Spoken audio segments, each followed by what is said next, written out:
News coverage you can count on. When he walked in the room, he was more serious than I've seen him at any other procedure. All eyes are on Center County, Pennsylvania. A man once revered for his career at Penn State on trial, accused of molesting 10 young boys. Team 11 coverage, Sandusky on Trial, starts right now.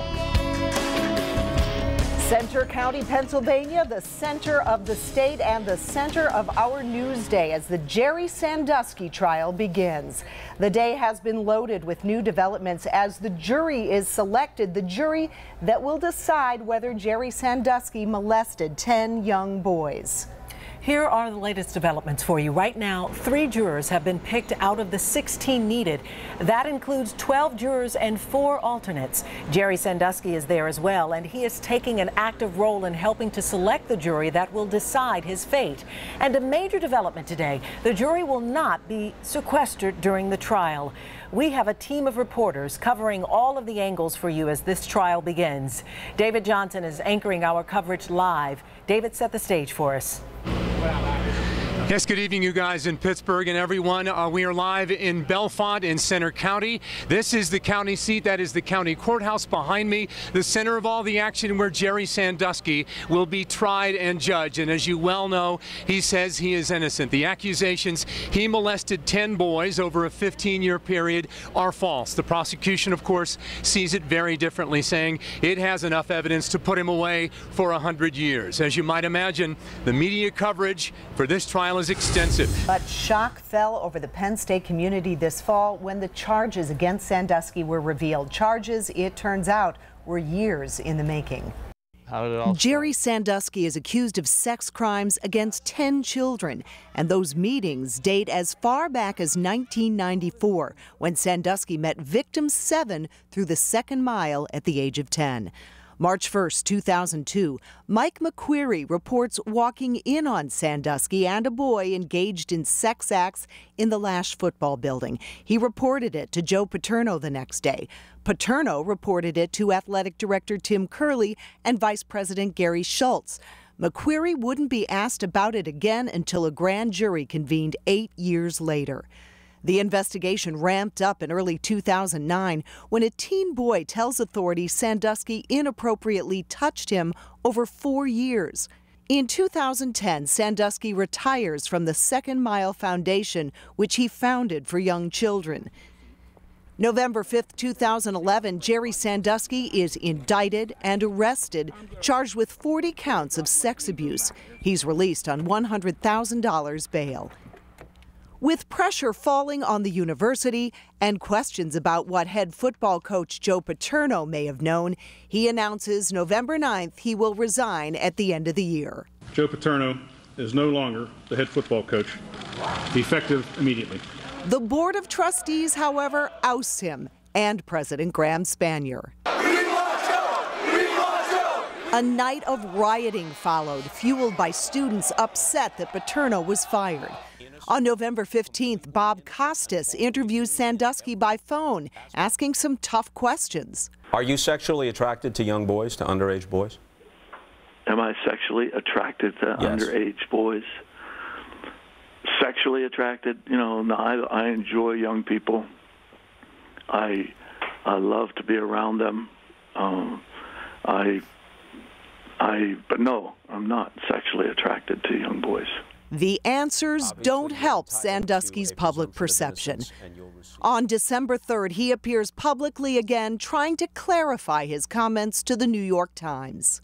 If I say, no, I'm not attracted to boys, that's not the truth, because I'm attracted to young people, boys, girls. Just a few days later, more charges are filed and Sandusky is arrested again. In January of 2012, just months after being ousted as head coach in the midst of the scandal, Joe Paterno dies. Paterno may be forever remembered for saying, "I wish I had done more." February 2012, prosecutors request jurors from another county. The request is denied. March 2012, the defense petitions to have the charges dismissed. A judge denies the request, but pushes the trial back to June 5th. May 25th, the Second Mile announces plans to close and shift assets to a Texas charity. And early June, the defense goes all the way to the Supreme Court to have the trial delayed, but the trial still begins June 5th. A very, very busy day here in Bellefonte Center County as the bell tolls here, 6 o'clock, and already 6 jurors have been chosen. They're looking, of course, for 12 total jurors and 4 alternates. And they've chosen 6, possibly 8 will be chosen today. And Jerry Sandusky was in the courtroom. He has taken a very, very active role in choosing jurors with his attorney, of course. Jurors chosen from the immediate State College area, of course, the area where Penn State University is located. We have a team of reporters gathered here to give you every angle of this major story. And Channel 11's Rick Earl is live with us again with more on Jerry Sandusky's role in this whole process. Very interesting, Rick. Yeah, David, it has been a long day for Jerry Sandusky. They've been at this jury selection process since 8:30 this morning. With those people, another 100 potential jurors who were sent home much earlier in the day. They will also be returning to this courthouse tomorrow morning. Bellefonte may seem like a quiet, normal town in central Pennsylvania, but turn the corner and oh, quite the opposite. You will see dozens, hundreds of media from all over the country. David Johnson in Bellefonte, now back live to you. Okay, while David gets over to that press conference, we want to give you a better idea of who may testify during this trial. Both the prosecution and defense questioned the potential jurors today about whether they knew any of these possible witnesses, and there are some big names. They include the alleged victims, who have to use their real names, Sue Paterno and Jay Paterno, who are Joe Paterno's wife and son. Sandusky's own family members may be asked to testify. Mike McQuarrie and his father, John. You'll remember McQuarrie was the one who told the grand jury he saw Sandusky assaulting a boy in the shower. And former University President Graham Spanier. Day one of the most anticipated trials of the year, and already things are moving quickly. No one's joking around. We're taking you close to the action inside and outside the courtroom. This is what it looks like actually behind the scenes. We're bringing you live Team 11 coverage of Jerry Sandusky on trial. The breaking news right now, day one of jury selection is done. Just since then, 6 jurors have been selected. A total of 9 have been selected. Jerry Sandusky and his attorney just left the courthouse a short time ago. I asked them if they had any comment. His attorney, Joe Amendola, told me, quote, "We are making progress." When I asked Jerry Sandusky, he would only shake his head. Now, we just shot that video about a half hour ago, video of Jerry Sandusky and his attorney leaving the courthouse after wrapping up day one of jury selection here in Center County. The judge and the attorneys agreeing on 9 seated jurors. In the words of the judge today, he said, listen, we're in rural Pennsylvania and these connections cannot be avoided. We're looking at the fallout from the scandal. Jobs have been lost and a big charity has closed. Changes came right at the top of Penn State. Long-term president Graham Spanier was fired. This is Rick Earl live at the Jerry Sandusky trial, where prosecutors just wrapped up opening statements. They showed jurors pictures of the alleged victims when they were only children. They also put up on a big screen the words humiliation, fear, and shame, and they say that led to silence. Of course, the defense will begin with opening statements any minute now. We will have complete coverage throughout the day here on Channel 11. It has been 7 months since his arrest. Today now, day one in the Jerry Sandusky trial. It's expected to last 3 weeks. Opening statements are underway in Center County. Already we've heard some strong words from prosecutors. We have Team 11 coverage. Channel 11's Dave Bondi as more on what the judge is saying today. But first, Rick Earl, live outside the courthouse with a rundown on opening statements. Rick? Yeah, Todd, a predatory pedophile. That's what prosecutors called Jerry Sandusky. I've been in the courtroom annex. It's a building right across the street. They have a video feed set up so we can see exactly what's going on in the courtroom, but we must follow the same exact rules that everyone in the courtroom follow. When the judge comes in, we must all stand, and we're learning pretty quick that this judge is very strict. Judge John Cleland, you see him here on the right. He spent about 25 minutes telling the jurors how important it is that they must not talk about this case with anybody. Good afternoon, everyone. We are beginning an hour early today to bring you special coverage of the start of the Jerry Sandusky trial. Day one has been busy. A lot of big developments. Let's get right to them. This is a look at the former coach entering the Center County Courthouse today. He has repeatedly denied any wrongdoing. Plus, shocking testimony in court. An alleged victim testified he was sexually abused by Sandusky as a young teen. And the entire world is watching it all. Cameras capturing every moment in Center County. We have a complete team of reporters inside and outside the courtroom. And our Channel 11 News anchor David Johnson is helping to keep us on top of the latest developments. He kicks off our Team 11 coverage. Good evening, David. Good evening, Gordon and Peggy. Thank you, everyone. And I can tell you it's a very intense situation here, a much greater police presence. David, today we saw love letters that victim number 4 says he got from Jerry Sandusky. Those letters were projected onto a screen in the courtroom. Opening statements began at 9 this morning. There were a lot of big developments from the courtroom, so let's get you caught up right away. Testimony began with alleged victim number 4 taking the stand. He described a relationship he says began in the shower, then turned into physical acts. The prosecution described the former Penn State coach as a, quote, predatory pedophile. But the defense portrayed Sandusky differently, saying he was a father figure who is now being victimized. Channel 11's Rick Earl spent the day in Center County. He has more tonight on this first day of testimony. A powerful display by the prosecution, highlighted by photos of young boys, 3 dramatic words, and graphic testimony from an alleged victim. The alleged victim, now 28, left the courthouse Monday afternoon after testifying for more than 3 hours. He told jurors playful soap battles led to the sexual encounters when he was a young teenager. He said Sandusky treated him like a girlfriend. The former Penn State assistant football coach had nothing to say when he left the Center County Courthouse last night. Jurors will hear more testimony from the alleged victims today. Yesterday, a 28-year-old man testified that Sandusky lavished him with gifts and said he'd lose them when he was a young teenager if he ever told anyone what was going on. But the defense came out swinging too. Channel 11's Dave Bondi is one of our reporters covering this big story in Center County. He's live at the courthouse this morning. Dave?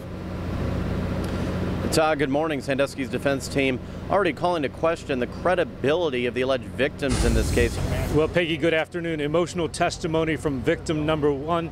He repeatedly broke down and cried at times. He had to stop to compose himself. It was very dramatic and compelling testimony here this morning.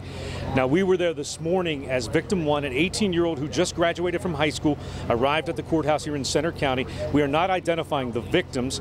Now, he testified he was molested on numerous occasions in the basement of Jerry Sandusky's home. In brand new video, Mike McQueary leaving the Center County Courthouse just in the last hour after testifying against Jerry Sandusky. His story was graphic. It was tough to listen to. And on all day, deep, dark secrets coming to light in court. Mike McQueary is a key prosecution witness, as you know, describing an encounter between Jerry Sandusky and a boy in that locker room shower. Before that tearful testimony, victim 1 broke down as he described what happened to him in Jerry Sandusky's basement. That victim faced tough questions from defense attorney Joe Amendola. Got tense between the two during cross-examination. Rick Earl and Courtney Brennan have been our team since the story first came to light, the accusation 7 months ago. They're in Center County tonight. Courtney just left the courthouse and talked to someone who is calling Mike McQueary a liar. Courtney?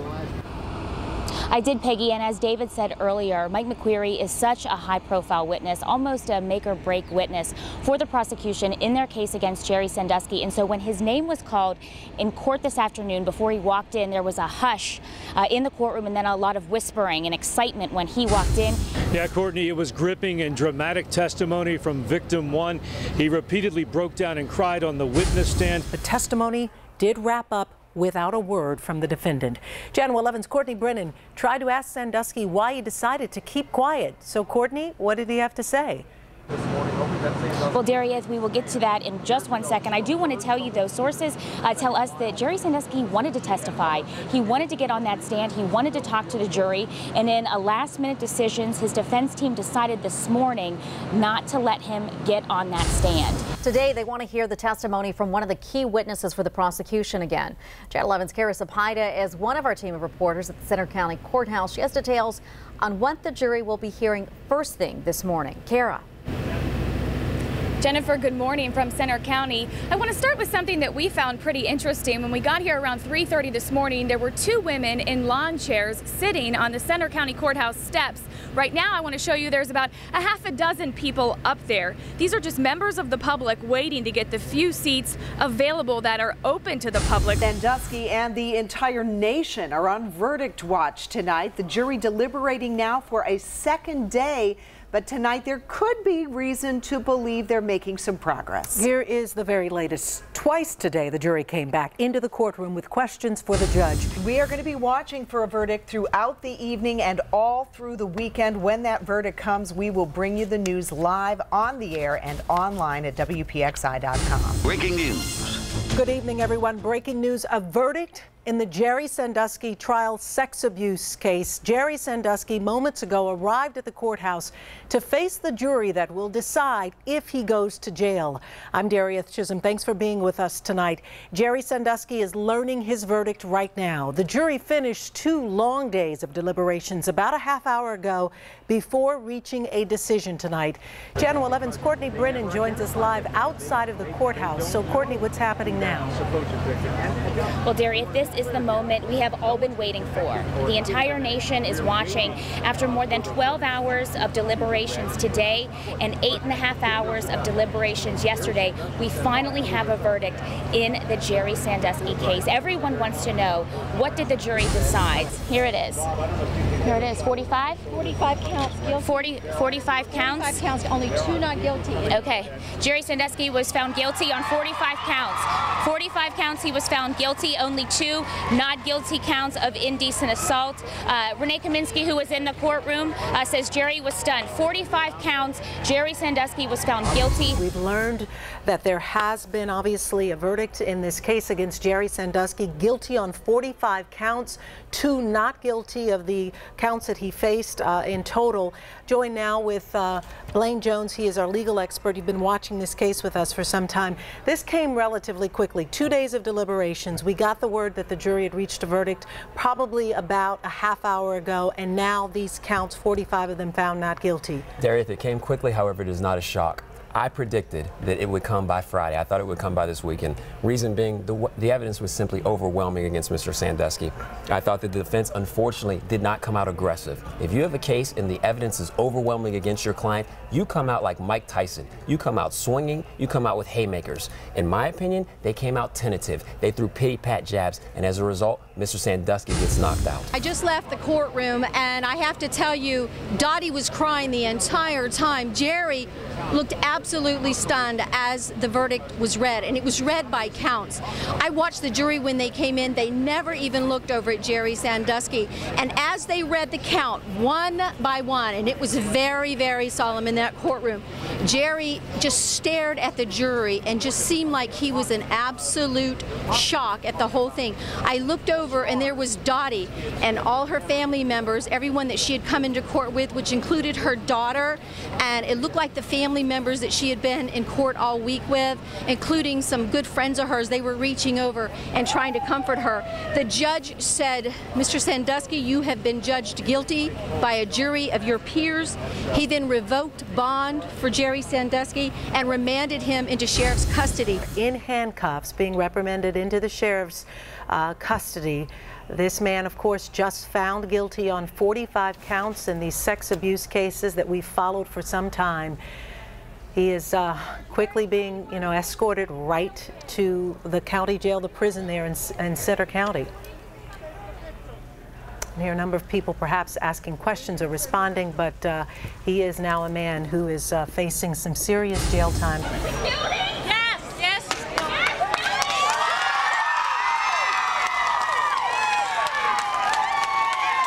Of course, the crowd just out of the Center County courtroom learning the verdict that Jerry Sandusky had been found guilty on 45 of the 48 sex. The Sandusky family is very disappointed, obviously, by the verdict of the jury, but we respect their verdict. And to see the day that this defendant, a serial child predator who committed horrific acts upon his victims, causing lifelong and life-changing consequences for all of them, has been held accountable for his crimes. With breaking news. the most powerful men at Penn State, failed to take any steps for 14 years to protect the children who Sandusky victimized. The report is out on Penn State's internal investigation into the Jerry Sandusky child sexual abuse allegations, and the former head of the FBI is calling out the university leaders. Louis Freeh points the finger at 4 men who are at the top, including head coach Joe Paterno. He says they concealed facts, creating a dangerous situation for other children. The report shows football coach Joe Paterno, President Graham Spanier, athletic director Tim Curley, and Vice President Gary Schultz showed, quote, total disregard for the victims. Freeh says Paterno and the other men decided not to report Sandusky for an alleged assault of a boy in the football locker room showers to avoid bad publicity. Tired 11 investigator Rick Earl's been sifting through the 200-page-long report. He's here to explain just how damning it is to the 4 men who are at the top and devastating for the university, Rick. Yeah, Todd and Peggy, as the leaks were getting out, we expected this to be big, but there are even more bombshells here. The big takeaway from this report, it finds a total disregard for Sandusky's victims by the men in power at Penn State. I want to get right to the specifics now. One of the first big highlights is that conversation between Joe Paterno and Mike McQueary, right after McQueary reported witnessing something inappropriate with Sandusky and a child in the shower. Paterno said, quote, "You did what you had to do. It is my job now to figure out what we want to do."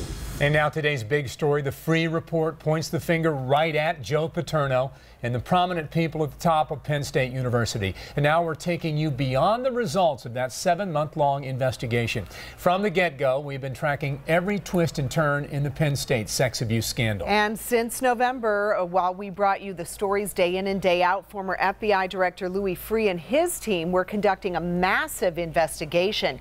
Today, when the results were released, they took aim at former University President Graham Spanier, former Vice President Gary Schultz, former head football coach Joe Paterno, and former athletic director Tim Curley, saying, quote, "These men concealed Sandusky's activities from the Board of Trustees, the university community, and authorities. They exhibited a striking lack of empathy for Sandusky's victims by failing to inquire as to their safety and well-being." Our Team 11 coverage continues now with Scott McFarland in Washington, D.C., Rick Earl in our satellite center. After sorting through the entire report and picking out the most important points, Rick, what'd you find? Well, David, first I got to tell you, this was a daunting task for investigators. They interviewed more than 400 people and reviewed 3.5 million electronic documents. But perhaps the most revealing email, this one right here, that suggests Joe Paterno didn't want to go to the authorities a decade ago. PSU President Graham Spanier, Athletic Director Tim Curley, and Vice President Gary Schultz met to discuss the 2001 allegation against Jerry Sandusky. Graham Spanier, Joe Paterno, Tim Curley, and Gary Schultz did not put the welfare of children first. An event like this can never happen again in the Penn State University community. And some powerful words tonight from the Penn State Board of Trustees. A new report out into the Penn State sex abuse scandal shows a cover-up at the very highest levels. The probe, led by former FBI Director Louis Freeh, finds that Joe Paterno and others hid information to avoid bad publicity. Let's take a look. The report says Paterno, President Graham Spanier, Athletic Director Tim Curley, and Vice President Gary Schultz did nothing to protect children against a sexual predator. Penn State punished. The NCAA hands down its sanctions in the wake of the sex abuse scandal. First, let's break down the sanctions and what they will mean to the university. There are 5 major punishments. The university is being fined $60 million.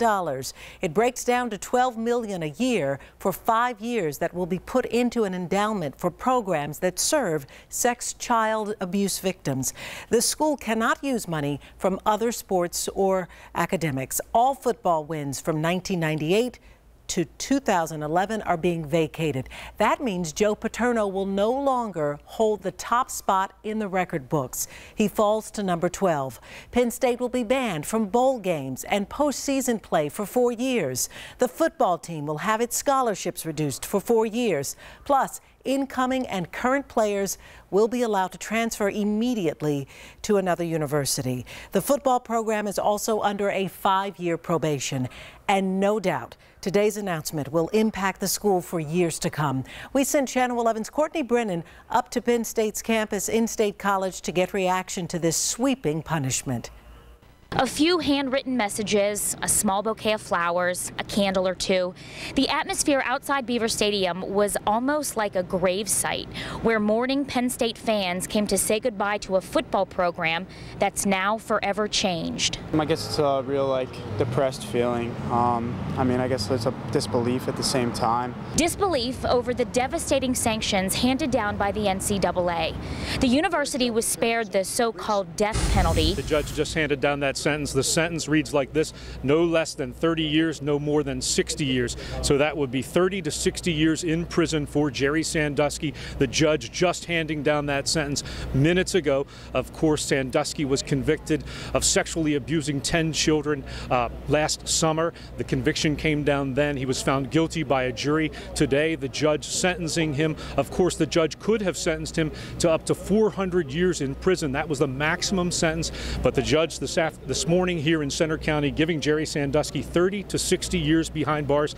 Of course, Sandusky is 68 years old now, and that will effectively mean that he has been given a life sentence for these crimes. You live pictures of Jerry Sandusky. He is being escorted right now out of the back of the Center County Courthouse here in Bellefonte. These are live pictures of Jerry Sandusky being escorted out just after the sentence was handed down, 30 to 60 years in prison. Sandusky, you see, just put in the back of a police cruiser. 4 of Sandusky's victims spoke out in court, at times tearfully to Sandusky. Sandusky read a short statement where he continued to profess his innocence. And shortly after today's hearing, his attorney promised an appeal and called the whole thing a conspiracy. And that's where Channel 11's Rick Earl picks up our big story coverage live at the Center County Courthouse in Bellefonte. Rick. Well, David, Jerry Sandusky rambled on for 15 minutes. It was a very bizarre speech where he talked about a horse, a dog, even life in prison. In the end, an attorney for one of the victims called his speech the ramblings of a madman. Handcuffed and shackled, a much thinner Jerry Sandusky escorted into court. Inside, he proclaimed his innocence and talked about being an underdog, even referencing a horse. Quote, "The movie Seabiscuit is a favorite of mine," he said. "I love people who won't quit." I was there inside the courtroom when the first victim walked up to the podium to speak. Jerry Sandusky staring right at him. That young man, fighting back tears, looked at Sandusky, telling him how he has destroyed his life. It's a day Jerry Sandusky's victims have been waiting for. The opportunity to confront the man who they say took their childhood. I was in court watching as Sandusky stared at the victims while they read their statements. Despite his stare, they continued talking, holding back tears. Victim number one's attorney said for his client, today was a chance to start his life over. It was very emotional. It was very cathartic to him, the whole experience. I just think it was a mindset. He's guilty as hell. It doesn't matter. That drew an angry response from prosecutor Joe McGettigan. His statement today was a masterpiece of banal self-delusion, completely untethered from reality. Before sentencing Sandusky, the judge told him, quote, "You abused the trust of those who trusted you." Sandusky won't be eligible for parole until he is 98 years old. At the Center County Courthouse in Bellefonte, Rick Earl, Channel 11 News. And the latest details tonight, while the accusations dated back more than a decade, the first news about Sandusky's alleged abuse first broke in early 2011. Let's take a closer look at how we got to today's sentencing. News of the accusations against Sandusky broke on March 31st, 2011. The Harrisburg Patriot News reported Sandusky is the subject of a grand jury investigation. Then on November 5th, we brought you these images. Sandusky arrested and arraigned on 40 criminal counts. More than a month later, on December 13th, Sandusky pleads not guilty at a preliminary hearing. On April 5th, a pretrial hearing takes place. Days later, the judge puts a gag order on the case. Then on June 5th, jury selection begins. 7 women, 5 men, 4 alternates are chosen. On June 22nd, Sandusky is convicted on 45 counts of child sex abuse and led away in handcuffs. And then today, Sandusky learns his sentence, 30 to 60 years in prison.